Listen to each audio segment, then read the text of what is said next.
Outdoor. Y bueno, la ponencia de ahora es muy interesante y es yo creo que de las más importantes a nivel operativo que quizá hayamos hecho en los 3 años que llevamos con el Congreso, ¿no? Nos acompaña una persona que tiene mucho que ver con la regulación, con la ordenación, con la gestión y con la autorización de determinados usos en espacios naturales protegidos de Galicia. Vale. Es que no, desde aquí no me traje las copias porque no voy a leer. Antonio Rodríguez es el jefe de servicio de parques de la Dirección General de Patrimonio Natural de la Xunta de Galicia. Vale, tiene una amplia formación en el ámbito de las ciencias naturales y biológicas, fue profesor universitario, lleva muchos años trabajando en la Xunta de Galicia con diferentes responsabilidades y ahora mismo lo más relevante para nosotros, que muchos nos dedicamos a utilizar el medio natural para actividades relacionadas con el deporte o con el turismo deportivo en este caso, pues son ellos los que muchas veces autorizan, ordenan y gestionan estos espacios que para nosotros son tan atractivos, pero que nos explicará él pues un poco lo que se puede hacer y lo que no se puede hacer y el por qué, ¿no? Antonio, muchas gracias por haber venido. Muchas gracias. Primero agradeceros la oportunidad que nos dais para contar nuestro punto de vista sobre el deporte en el medio natural, que yo creo que es importante. Perdonadme si no soy el bueno de la película en este momento. Algo tenemos que decir cuando se utilizan nuestros espacios para hacer deporte, ¿no? Básicamente. Entonces, antes de empezar, quisiera deciros que desde la Xunta animamos y os animamos a hacer deporte en el medio natural, pero ese deporte tiene que ser un deporte amable con el medio. No puede ser de otra manera, no se podría ver de otra manera. Para empezar, os quería comentar la distribución de los parques naturales en Galicia. Decía antes el moderador que mi responsabilidad son los 6 parques naturales. En Galicia hay 2 niveles de parques naturales. Está el Parque Nacional, que es el de las Islas Cíes, que todos habréis oído y habréis estado seguramente en ellos. Y luego hay un segundo nivel, que son el nivel superior en Galicia, que son los parques naturales, y que son 6. En Orense, de hecho, tenéis 3 parques naturales. Tenéis el del Xurés, Baixa Limia, Serra de Xurés, Serra de Enciña de Alastra y el de Invernadeiro. Además, tenemos otros 2 en Pontevedra, en Coruña, que son Fragas do Eume y Corrubedo. Y, por último, tenemos un pequeño parque, el primero de todos ellos, que fue declarado parque, que es el del Monte Aloia. En Lugo no hay ninguna figura de parque natural como tal, ¿de acuerdo? En ese mapa que tenéis ahí, ahí no lo tenéis porque no la pasé, ese es. En ese mapa que tenéis ahí podéis ver precisamente la distribución de los parques. Los puntos dobles, digamos, corresponde al Parque Nacional, que son las 4 islas atlánticas, y el resto de los puntos corresponden a los parques naturales. Los 6 parques naturales abarcan una extensión de casi 50.000 hectáreas, o sea que, y por encima, entender mi responsabilidad en el sentido de que están en 4 esquinitas tiene mi cama, es decir, están en los 4 extremos de Galicia, y eso, la gestión de los parques no es una tarea fácil porque son muchas hectáreas y muy dispersos. Otro aspecto que me gustaría, antes de empezar, aclarar algunos conceptos porque son importantes. La normativa que regula los parques, porque no todo es gratuito en los parques, lógicamente. Gratuito en el sentido de poder hacer lo que queramos. Es un entorno protegido, un entorno que está declarado parque por alguna razón fundamental, y es que allí existen unos valores naturales que tenemos no solo el deber, sino la obligación, además, de conservar, y conservar en buenas condiciones. Por lo tanto, su uso tiene unas limitaciones. Me gustaría aclarar que la conservación de los parques naturales es el fin primero de los parques naturales y que el uso público, es decir, el deporte entre ellos, está supeditado a esa conservación. Es decir, no podemos poner al servicio del deporte la conservación. Es obvio, además, y creo que todo el mundo lo puede entender. Ahí en ese cuadro lo que podéis ver es la normativa, os la resumí para no complicaros la vida, muy sencillita, de que un parque natural, cada parque natural tiene un decreto de declaración, todos tienen alrededor de 30 años casi, entre 30 y 25 años más o menos en Galicia. Hay un decreto en que en el que se regula con el POR. El POR es el Plan de Ordenación de los Recursos Naturales. Es, digamos, una declaración diciendo a dónde quiero llegar. Y, por último, hay un tercer decreto, que es el PRUG, el Plan de Rector de Uso y Gestión, que nos dice las cosas que podemos hacer y las cosas que no podemos hacer en un parque. Con lo cual, esos tres elementos, combinados con la normativa medioambiental gallega, es decir, autonómica, nacional y europea, son los que forman el conjunto normativo que nos va a desarrollar. Otro aspecto, antes de entrar en detalle de parque a parque, que os quería comentar, es precisamente la zonificación. Es decir, es fundamental que entendamos esto para entender después lo que vamos a ver en cada parque. La zonificación, cada parque está dividido en unas zonas concretas. Es decir, no todas las áreas del parque es lo mismo. Hay áreas que tienen muchísimo valor, las áreas de reserva de un parque natural. Allí se concentran los valores naturales más importantes que tiene el parque. Es el lugar donde mejor debemos preservar esa continuidad del medio ambiente, tanto de hábitats como de especies, tanto flora como fauna, ¿de acuerdo? Esa sería la zona de reserva, la zona más importante. Luego hay una zona de uso limitado, que es una zona en donde, digamos, los valores son importantes, pero admiten cierto grado de interactuación o de actividad humana. Son las zonas que bordean esas zonas de reserva y que, digamos, que ya se permiten actividades como la investigación, la observación de la naturaleza, la fotografía, el senderismo, cosas que, digamos, son que el medio ambiente puede absorber sin necesidad de que se pierdan esos valores. Después estaría la zona de uso compatible, donde ya los valores naturales no son tan importantes y ahí sí se recarga en la actividad de uso público. Ahí se pueden hacer multitud de cosas que ahora veremos con detalle y donde, digamos, no hay tanto riesgo a perder esos valores naturales por los que fue declarado el parque. Y, por último, están las zonas de uso general, que son zonas urbanizadas, que, lógicamente, hay en todos los parques, pues que van desde las carreteras, pasando por los lugares, aldeas, pueblos, municipios que están integrados en el parque. Por lo tanto, ya tenemos claro una cosa más, que es que un parque no es todo igual y que hay zonas dentro de él y que debemos respetar y que esa zonificación va en ese sentido. Vamos a ver ahora, ya lo adelanté antes, el objetivo general, permitirme que lo lea para no equivocarme porque es importante esta frase, dice así: el objetivo general de un parque natural, en general, es conservar la diversidad geológica y biológica en sus diferentes componentes, hábitats y especies, y sus paisajes, aquellas de sus componentes que contribuyan a la conservación de la diversidad biológica, asegurando el mantenimiento de los procesos ecológicos esenciales. ¿Qué quiere decir esto? Que es el objetivo último de la conservación. Que no cambien las cosas, que mejoren en todo caso, pero que no cambien, que no perdamos una especie, un hábitat, un paisaje por una mala gestión de ese hábitat, ¿de acuerdo? Y fijaros que os subrayé abajo, dentro de los dos objetivos, dentro de los objetivos específicos os subrayé dos especialmente, porque son los más importantes desde mi punto de vista para este congreso, que son establecer los objetivos y la regulación de los usos de cada unidad de zonificación, es decir, que lo que vamos a hacer ahí, el PRUG, lo que nos dice es lo que podemos hacer y lo que no podemos hacer en cada una de las zonas que os comenté antes.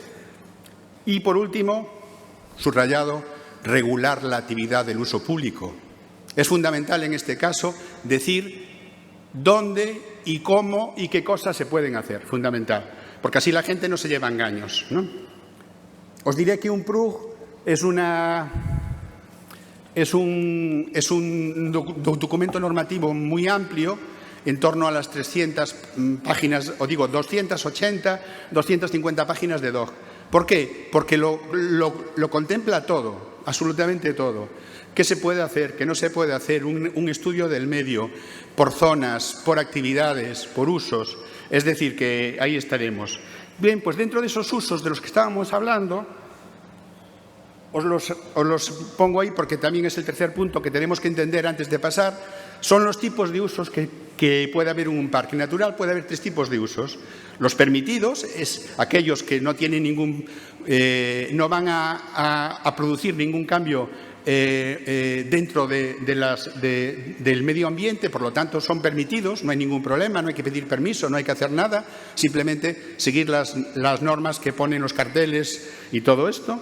Hay usos autorizables, que son aquellos que de alguna manera, con condiciones, se puede permitir su uso, es decir, no es voy a hacer una carrera, no, voy a hacer una carrera, entonces nosotros le diremos, vale, usted la puede hacer después de una solicitud, pero tendrá que ser por estos sitios, tendrá que tener estas condiciones y tendrá que ser en estas épocas, porque en esas épocas pues, no florece esta planta o no está incubando una especie de aves, por ejemplo, ¿no? Esas son una resolución administrativa donde se te permite hacer eso con unas condiciones determinadas. Por eso, esas condiciones deben prever cualquier tipo de acción negativa sobre el medio. Y luego están los usos prohibidos, aquellos usos que son incompatibles con el medio. No sé, pues poner un ejemplo, tirar escombros de una obra en el parque natural. No, de verdad, que pongo este ejemplo y es muy común, además. O sea, no es una cosa rara, además, ¿no? Por lo tanto, os dais un poco una idea. Ahora ya podemos entrar en cada uno de los parques y ver qué cosas se pueden hacer y qué no. Recordar zonificación, fundamental, zonas diferentes dentro del parque, recordar los objetivos, que el uso público y otros usos están al servicio de la conservación y no al contrario, y por último, qué tipo de usos puede haber en un parque, ¿de acuerdo? Pues vamos a empezar con el primero de los parques, Corrubedo, ¿no? ¿Lo reconocéis? Bueno, aquí en Orense seguro que muchos de vosotros estuvisteis allí. Es un parque pequeño pero fantástico. Apenas tiene 1000 hectáreas, no llega a 1000 hectáreas. Y sabéis que en esas 1000 hectáreas, perdón, hay más de, bueno, casi no llego, miento si digo 1000, casi hay 980 y tantos tazones de plantas diferentes. ¿Qué quiere decir? Que hay casi 1000 especies de plantas diferentes dentro de una superficie tan pequeña como son apenas 1000 campos de fútbol. Para que os hagáis una idea, un lugar fantástico, con una diversidad biológica y con unos hábitats espectaculares, pero que tiene un problema, y es que tiene una playa a la que cada domingo y cada sábado y todos los veranos acuden 4.000 o 5.000 personas. Entonces, gestionar ese uso público con la conservación del parque, no os creáis que es un problema gordo. Por ejemplo, perros. Esto que os parecerá una cosa tan sencilla, allí anida un pajarito que se llama la píllera en la playa y nos van con los perros a la playa y se lo prohibimos y no lo entienden. Pues os voy a poner un ejemplo muy sencillo de cada cosa de esas para que lo vayáis entendiendo los problemas. Bueno, pues 1000 hectáreas, fue declarado en el 92, o sea, hace 30 años ya. Está en el concello de Ribeira, tiene un plan de ordenación del año 92 y un plan me falta la declaración, la declaración del parque en el 92 también, el plan de ordenación del año 92 y este año 21 por fin sacamos, porque, fijaros, pasaron 30 años para sacar el PRUG. ¿Sabéis por qué? Porque todo es solar. Todo es solar edificable. Llegar a un acuerdo con los vecinos costó más de 30 años. ¿Por qué? Porque todo el mundo que tenía allí un solar, una finca, era un solar edificable. Por lo tanto, eso genera un conflicto con los vecinos y llegar a un acuerdo con ellos costó casi 30 años, fijaros, para sacar el PRUG. Bien. Me gustaría además resaltar, fijaros que ese pequeño espacio, además de ser parque natural, tiene otras figuras de protección. Fijaros, es una zona especial de protección de aves, una zona cepa, es un humedal protegido, es un humedal de importancia internacional, un Ramsar, y además forma parte del complejo de Renatura 2000 de espacios de especial conservación. Espacio de especial conservación, efectivamente. Como veis, un montón de títulos requiere que nos indica que es algo especial el lugar, ¿no? Vamos a pasar a la siguiente ya para encontrarnos. Os decía antes, recordar que os hablaba. Me pasé de la. Es esta, ¿no? Esta es. ¿Recordáis cuando os hablaba de zonificación? Ese es el mapa del parque. Veis que hay una zona verde intensa, que es la zona de uso limitado. Ahí no hay reserva, todo es uso limitado. Corresponde a las lagunas, a la duna, a la gran duna. Hay una laguna salobre y otra de salada, o de agua dulce, perdón, la de Bixán. y eso está en verde. Eso no se puede, zona de protección. Luego tendríamos la playa, que es la banda alargada, esa naranja, o de color ocre, la veo yo, que está al lado del mar. Toda esa es la playa, que está como zona de uso compatible, junto con la zona compatible de atrás. Y lo rosita, o de color así más rosa, es la zona de uso general. Como veis, más de la mitad del parque está protegida, muy protegida, con uso limitado. Y ahora vamos a pasar a las actividades. En este cuadro que veis aquí, es solo el cuadro de uso público y no está entero. Es decir, hay un cuadro como este para la actividad agropecuaria, para la actividad agrícola, para la actividad forestal, para la industrial. Está todo, como os decía, son casi 300 páginas de DOGA donde uno se va diciendo qué se puede hacer en cada una de las zonas y qué actividades se pueden hacer. Yo señalé con una flecha ahí las pruebas de carácter deportivo. Aquí tenemos un problema en Corrubedo y son las actividades acuáticas. Por eso empecé con una foto de unas tablas de surf. No ponemos problema ninguno, se puede ir a la playa, siempre por las pasarelas, por supuesto, sin ir campo otra vez. Se puede hacer surf, kitesurf o cualquiera de esas especialidades que no llevan vela. Y se pueden practicar sin ningún problema. Y solo las actividades organizadas, es decir, una escuela de surf, necesita autorización. Porque no es lo mismo que vayas tú con tu tabla que no una escuela vaya con 40 personas a clase durante todo el verano, por supuesto. Entonces ahí le ponemos unos límites de gente con una superficie de playa para que no ocupan toda la playa. Un ejemplo, ¿no? Por ejemplo, las actividades con vela, el windsurf o esas otros, no está permitido las actividades organizadas, es decir, una escuela de windsurf no podría ser, pero sí permitimos el uso individual del windsurf siempre y cuando, no sé si esto funciona,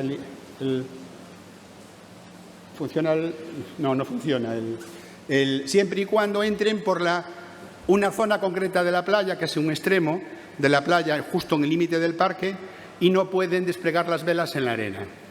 Tienen que tenerlas ya aparejadas desde tierra, desde el aparcamiento del coche, y entrar y salir por esa zona. Por ejemplo, por poneros un ejemplo, actividades deportivas se pueden hacer, ningún problema. Se puede hacer senderismo, se puede hacer fotografía de naturaleza, se puede hacer observación de la naturaleza, se puede incluso hacer una carrera pedestre, pero no puede haber ni metas volantes ni durante el recorrido.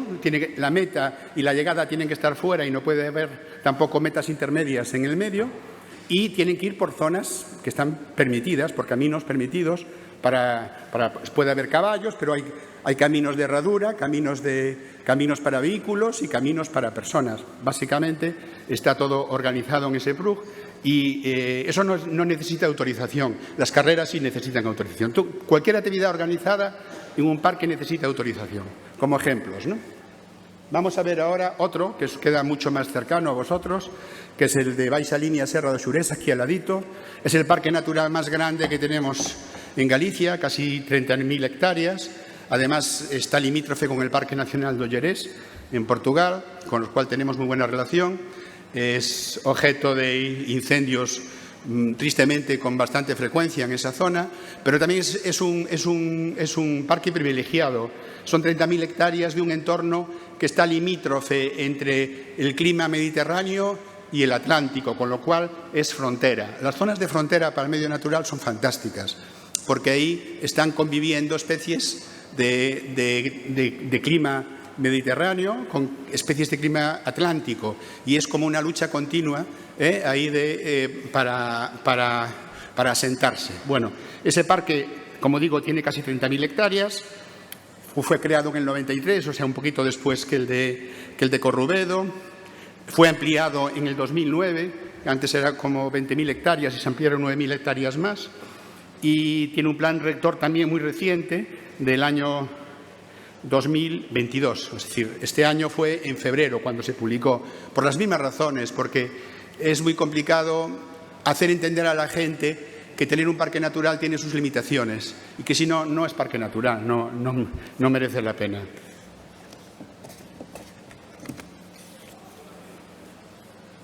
También en este caso, como en el caso de Corrubedo, además es una zona de especial conservación, CEC, es una zona CEPA de especial protección de aves, es un espacio de Renatura 2000 y además forma parte de la reserva transfronteriza Xerés-Llures, que tiene 300.000 hectáreas entre los dos lados de la frontera, ¿no? Nosotros, Galicia tiene 62.000 hectáreas en ese sentido.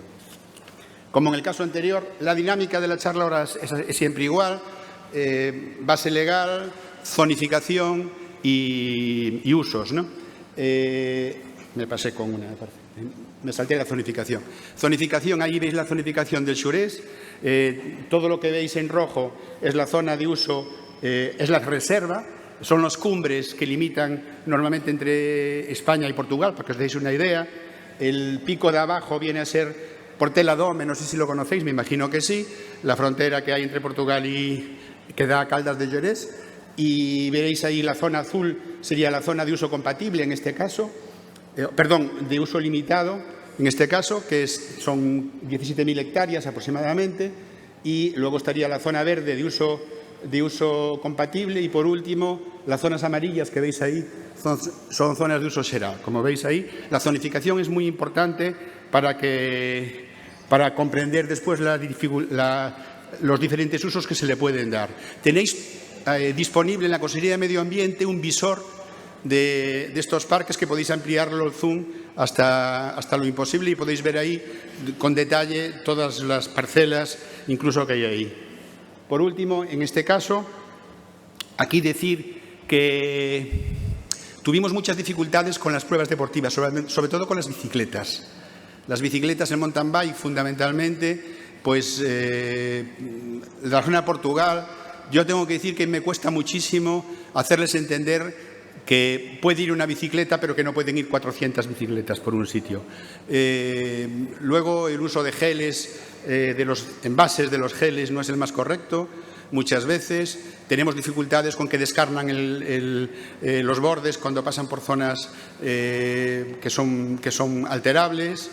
En fin, que para cualquier prueba, como en el caso anteriores, hay que pedir autorización. Y aquí, por ejemplo, pruebas de carácter deportivo, decimos que son autorizables, si os fijáis, en las zonas de uso xeral y uso compatible, con el cuadro de arriba se cruzan, y están prohibidas en la zona de reserva y en la zona de uso limitado.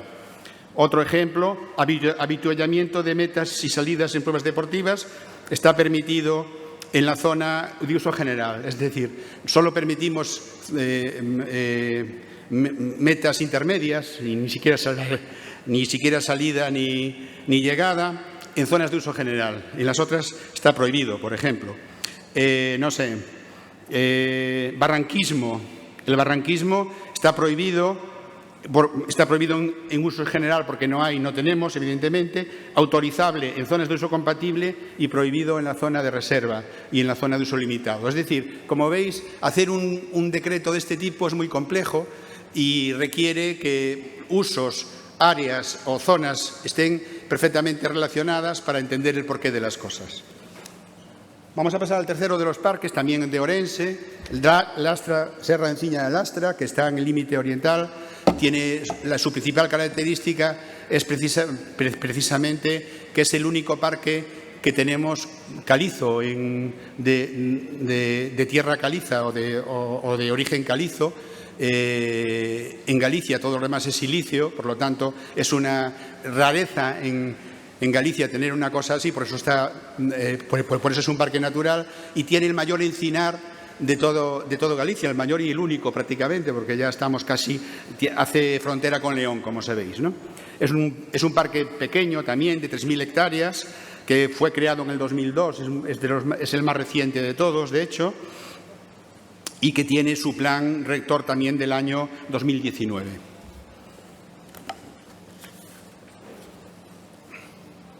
En este caso, hay que destacar la zona de especial protección de aves. Ahí tenemos en esos cortados del río, tenemos águila real, tenemos un montón de especies, quebrantahuesos, tenemos un montón de especies interesantes que proteger. Justamente, lo digo por los de la escalada, ahí tenemos una planta que crece en los riscos, que es la disculpad, no me sale el nombre ahora, es una planta protegida y que crece justo en los riscos donde justo se agarran ellos. Entonces es un problema hacer convivir las dos actividades, la protección con la escalada en este caso, ¿no? Como en todos los casos anteriores, el mapa del parque es este. Si conocéis la zona roja de arriba, que es la reserva y más la de la derecha, ahí están los cañones del río abajo en la derecha y arriba están los picos de Ulego, no sé si lo conocéis, que son característicos del parque natural y que son muy representativos además. Toda la zona verde sería la zona de uso limitado, la zona amarilla sería la zona de uso compatible, que son terrenos agrícolas fundamentalmente en este caso, o forestales, y la zona gris serían las zonas de uso general, es decir, donde están las aldeas y cosas de este tipo. En este caso, como antes os señalé con la flecha ahí, dentro de todo ese cúmulo de actividades, tenemos que las pruebas de carácter deportivo son autorizables y está prohibido en la zona de reserva. Es decir, si queremos organizar una prueba de carácter deportivo, no tenemos más que pedir autorización y ahí se nos dirán las condiciones de uso de esa prueba. Desde luego no puede haber pruebas sin autorización. Espeleología, como veis, es autorizable, excepto en la zona de reserva. Pruebas de competiciones con propulsión a motor están prohibidas, lógicamente, en todo el parque. Estoy mirando. Uso de embarcaciones no motorizadas en las zonas no hay, en la zona de uso general y en la zona de uso compatible, son autorizables en las zonas de uso limitado. En reserva no hay agua tampoco para poder. En fin, como veis, es una regulación bastante lógica en el sentido de que todo está más o menos previsto para evitar malos entendidos. Invernadeiros, el tercer parque que nos faltaba por comentar de Ourense, es un parque que es íntegramente propiedad de la Xunta de Galicia. Ahí no tenemos, es una finca de 5.000 y pico hectáreas que tristemente ardió este año por causas naturales, es decir, cayó un rayo y justamente cayó el rayo en la misma ladera que cayó en el año 2017, otro incendio que hubo antes. Son incendios recurrentes por causas naturales, que ardió, la verdad, bastante, ardió casi un tercio del parque y fue una pena, pero realmente fue una causa natural que produce una regeneración natural y que tampoco se puede hacer nada contra eso, ¿no? Tiene su declaración del parque, fue en el 97, tiene un POR y un PRU como todos los demás parques. Tiene el parque natural. Tiene una zona de especial conservación, y además su río, el Ribeira Grande, es un río que está dentro de la reserva natural, es una reserva natural fluvial, es decir, es un río que aguas arriba, en todo el cauce del río, porque llega a un embalse después, no tiene absolutamente ningún pueblo ni ninguna casa, es un río absolutamente puro, por eso es como reserva natural fluvial Rego da Ribeira Grande, ¿no? Imagino que muchos de ustedes ya lo conocen. Es un parque, bueno, que merece la pena visitar, hay que pedirlo con autorización. Ahí es siempre, como está cerrado, hay que pedir autorización para poder entrar. Y tiene la zona de reserva, que es la parte superior. Ahí tenemos unas carballeiras fantásticas que recomiendo. Bueno, no se pueden visitar realmente porque están en zona de reserva, pero el camino llega muy cerca de ellas y se pueden ver desde un alto. Son especialmente interesantes. Me quedan un par de minutos, voy a intentar aprovecharlos. Ahí, como en todos los casos, os señalé las pruebas de carácter deportivo, que como veis son autorizables en todos los ámbitos. Es decir, no se puede hacer una prueba de carácter deportivo sin pedir la correspondiente autorización. Me quedan dos muy rápidamente, intentaré acabarlos en el tiempo. Fragas do Eume está en la provincia de La Coruña, lo conocéis todos porque es muy famoso, un parque muy famoso. Ahí está el monasterio de Cabeiro, que habréis oído hablar de él. El río Eume es su principal eje articulador, que lo articula a lo largo de él. Y es un parque que en este momento es el único que nos queda en este proceso normativo que estamos haciendo de los parques naturales y que empezó hace 3 años, en el 19. Es el último parque que nos queda por declarar su PRUX, porque es muy complicado de pensar que allí hay más de 19.500 propiedades dentro del parque, con lo cual poner de acuerdo a tanta gente es muy complicado. El PRUG está ahora, ya se llevó la Junta Rectora, va a salir ahora a alegaciones públicas y espero tenerlo listo, o sea, ya publicado, o finales de enero o principios de febrero del año que viene. Con lo cual habremos completado el proceso normativo en todos los parques, que era fundamental. Eso es una zona de especial conservación y forma parte de la red de espacios protegidos. Ese es el mapa del parque. Pontedeume estaría en la punta de la izquierda y Aspontes quedaría en la parte superior derecha, para que os hagáis una idea. Lo que está en rojo o es porque hay helechos, ahí hay el principal valor del parque es la presencia de helechos macaronésicos, es decir, helechos que son un resto de la época macaronésica, como los que puede haber en Canarias o en las Azores, por ejemplo, y hay más de 25 especies de helechos diferentes. Están protegidos en esa vaguada que veis ahí. Y luego lo que veis ahí en rojo más grande es el cañón del Eume, que es un paraje excepcional, donde tenemos conflicto, por ejemplo, con la escalada, porque es un cañón de paredes lisas, muy atractivo para los escaladores, lo entendemos, pero ya le dejamos, ahí intentamos ser con ellos consecuentes, intentar aparejar el uso público sin perder en conservación, y vamos a adaptar una cantera que hay justo arriba, que está en desuso, para que ellos puedan hacer escalada ahí en esa zona, que no hay ningún problema, y dejar libre la zona del cañón, que es la zona de reserva más importante, ¿no? Voy a apurar que me queda. Ahí están los cuadros. Otra vez, como siempre, en los cuadros, por ejemplo, las pruebas de carácter deportivo son autorizables en la zona de uso general y en la zona de uso compatible, y están prohibidas en la zona de uso limitado y uso de reserva. Para que lo entendáis, quienes hayáis estado allí, la zona roja decía que era la reserva, la zona verde es otro de los principales valores del parque, son las carballeiras que hay allí. Aquí está el embalse en la zona media, pues las carballeiras para abajo son carballeiras termófilas, que son las verdaderamente diferentes, y del embalse para arriba son las carballeiras, le llamamos carballeiras galaico-portuguesas. Son Quercus robur y Quercus pyrenaica, para los que sepáis de botánica, y si no, pues el roble común y el rebollo, que lo tenéis por aquí muy abundante, ¿no?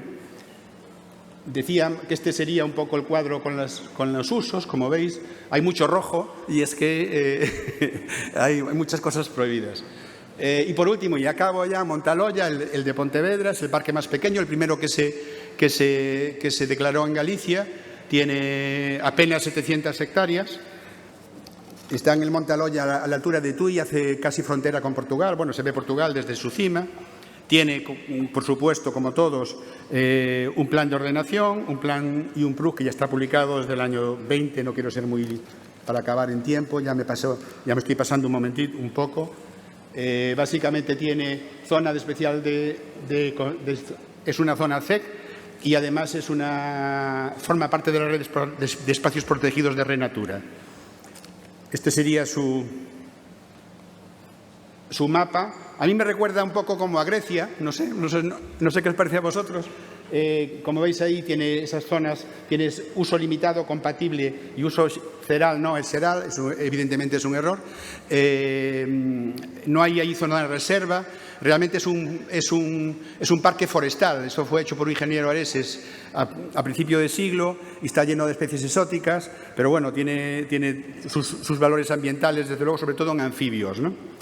Y ahí también, como en todos los demás, y acabo, sería que en la parte de deportes, las competiciones deportivas de montaña, carreras pedestres y de bicicleta son autorizables en todos los ámbitos. Como no hay zona de reserva y hay una buena red de pistas, pues no habría mucho problema en autorizar una cosa de este tipo. Habría que tener cuidado con los residuos y con la acumulación de coches en los bordes, pero por lo demás está. Hasta aquí quise ceñirme a la media hora que me daban, simplemente de recomendaros y animaros a que conozcáis los parques naturales y que practiquéis deportes en ellos, que se puede hacer siempre y cuando lo hagáis con sentidiño, que se dice, ¿no? Muchas gracias. Estoy para cualquier pregunta.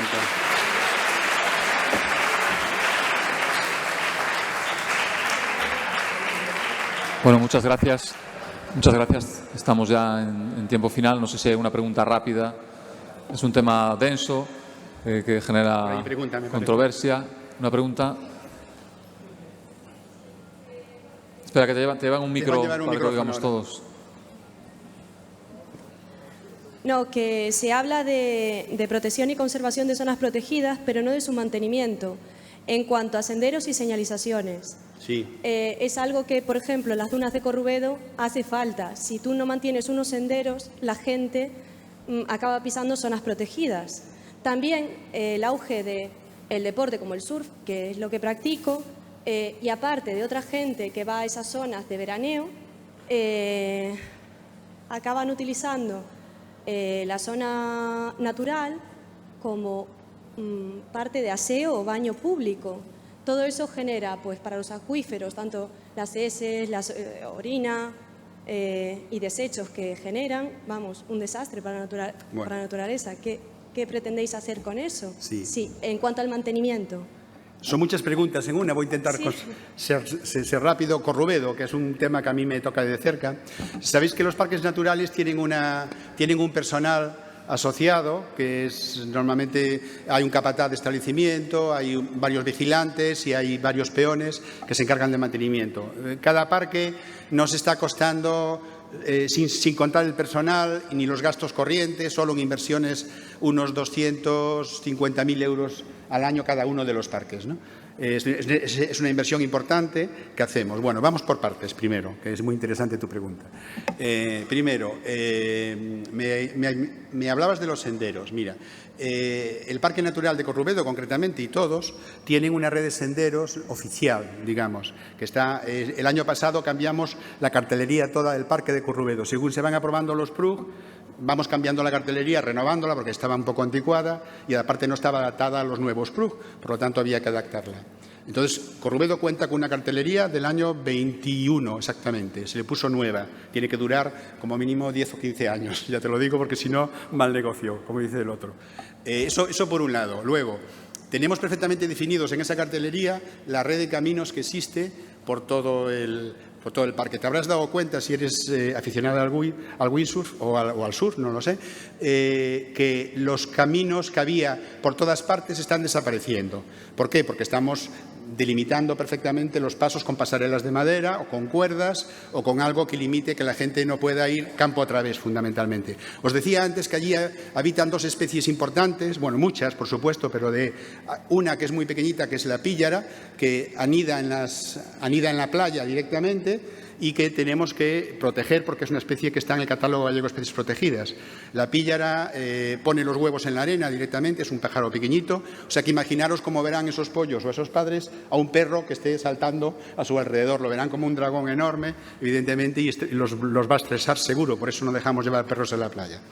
Bien, y en el interior está otro pájaro que digamos, también anida en lo que es la zona de duna gris. Y esa tenemos que protegerla también del paso de la gente. Por lo tanto, caminos están perfectamente balizados, con las rutas perfectamente balizadas y preparadas. Es probable que en alguna circunstancia, en alguna época del año, algunos tramos los desbrozamos todos los años, pero entendemos que nuestro desbroce no puede ser un camino perfectamente hecho porque es un parque natural y no podemos incidir en la vegetación de una manera excesiva. Y por último, los servicios, los de uso público. Mira, ¿qué es peor? Yo no sé lo que es peor, lo estamos valorando. Si un baño químico que puede volcar y contaminar mucho más que dar servicios a una playa que tiene 3 kilómetros y que no podemos poner baños públicos por esa razón, porque si ponemos un baño portátil, infraestructura no podemos poner, lógicamente, porque es un parque natural. Si ponemos un baño portátil químico con un líquido químico, eso es terriblemente... de hecho, lo pusimos años en la zona de aparcamiento del Vilar y el año pasado, hace 2 años, un coche le pegó un golpe, lo volcó y tiró todo el líquido que es enormemente corrosivo por allí. Por lo tanto, decidimos no ponerlo más. Como este año estamos pensando en quitar las papeleras, por ejemplo. Queremos que la gente se acostumbre que si llega con 1 kilo de basura o de comida, caray, que se lleve los 250 gramos de plástico que van asociados a la comida. Entonces, no sabemos qué hacer. Si lo que estamos pensando en hacer es quitar las papeleras y hacer una campaña para que la gente lo entienda, ¿no? No sé lo que es lo mejor. No sé si te contesté a tus preguntas, por ahí dan los tiros, ¿vale? Bien, si os parece, como vamos mal de... Bueno, una última pregunta. Sí, cortita. Venga, una cortita y la respuesta cortita también. Sí. Porque a las 4 menos 5 tenemos que estar aquí de vuelta.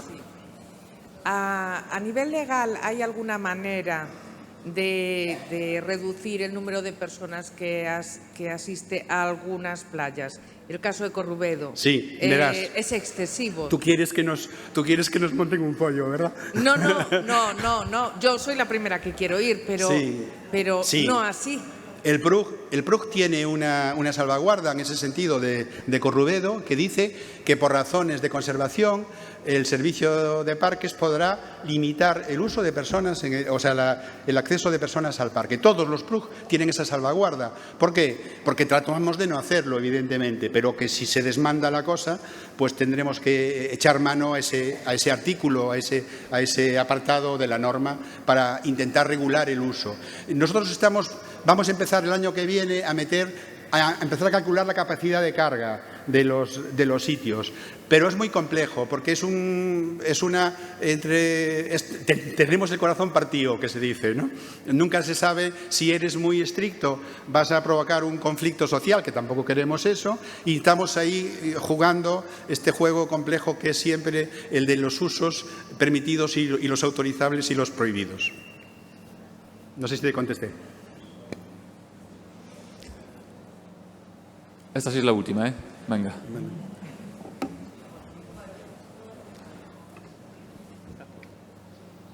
Hola. Quería saber simplemente cal é o criterio da Administración para establecer un parque natural. Sí. Bueno, eso está determinado por la normativa europea, fundamentalmente.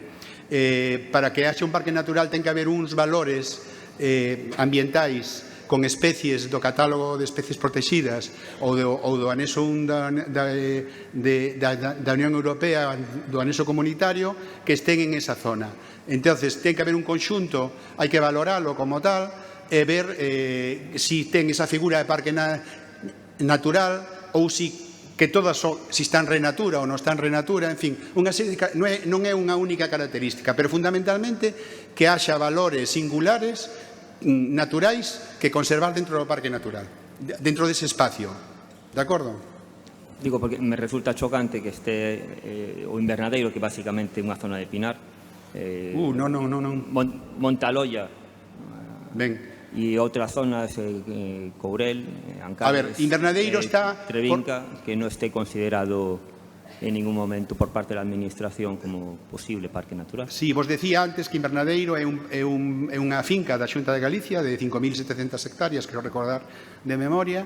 Realmente, efectivamente, ten como 1.200 hectáreas de pinos silvestres, porque eso era unha finca da papelera española que plantou no seu momento, pero digamos que eso é a zona menos importante dentro do parque natural. Hai unha zona cus carballos na zona de reserva, son carballos con máis de 700 anos de antigüedade, donde hai acebo, donde hai outros valores, e digamos que o parque natural é unha representación do macizo central de Galicia. Aí temos todas as carballeiras galaico-portuguesas, que son as que cubren a zona fundamentalmente, zona o 40-30, que é un hábitat de matorral baixo, fundamentalmente, que é fundamental. Ali tivemos oso, aínda que está de paso sempre, nunca chegou a criar ali. Temos unhas poblacións de animais tamén de especies faunísticas importantes tamén. Por lo tanto, sí que ten sentido. E logo, a Loia, estou de acordo contigo, é un parque moi pequeno, foi o primeiro que se creou. Quizás hai que retrotraerse, porque ahora é moi fácil falar en estas, cando estamos no 2022 ou casi no 2023, pero ese parque se creou no século pasado, cando a idea do parque natural era casi como un xardín urbano. Hai que poñerse en esa tesitura. Ahora está está nomeado, ten o seu valor ambiental, indudablemente, insisto, fundamentalmente en anfibios, que é moi rico en anfibios. Onte estuve ali precisamente, e realmente, pois, para mí non deixa de ser é un parque natural, por suposto, normativamente hablando, pero ten unha componente de parque forestal, se me permite esa expresión, bastante importante. Ahora, coa nova lei, solamente Xurés podría ser parque natural, porque exixe 10.000 hectáreas como mínimo para facer un parque natural. A nova lei de espacios naturales, a lei 5 do 2019, exixe que un parque natural teña como mínimo, se é terrestre, 10.000 hectáreas. Solo cumpliría Xurés. Lógicamente a lei non é retroactiva e, por lo tanto, os parques siguen vixentes. Vale? Bueno, Antonio, muchas gracias. Gracias a todos y a todas. Damos por terminada la sesión de esta mañana. Nos vemos a las 4 menos 5 aquí.